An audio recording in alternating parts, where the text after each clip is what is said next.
Bertempat di Masjid At-Taubah yang berada di dalam lingkungan Lapas Kelas 2 Kota Lubuk Linggau, ratusan warga binaan mengikuti kegiatan pesantren kilat yang akan berlangsung selama sepekan di bulan Ramadan.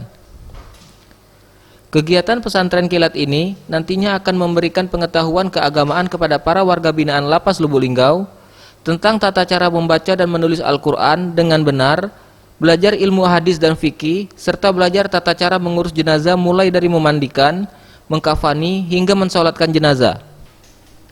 Dalam kegiatan pesantren kilat yang diikuti 156 warga binaan.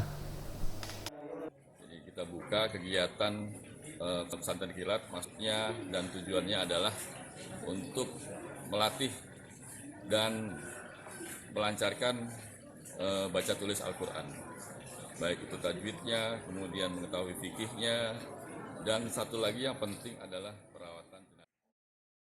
Pihak lapas berharap dengan kegiatan belajar membaca Al-Quran dan mengurus jenazah dapat bermanfaat bagi warga binaan, terutama menambah wawasan ilmu keislaman. Tim Liputan Sriwijaya TV.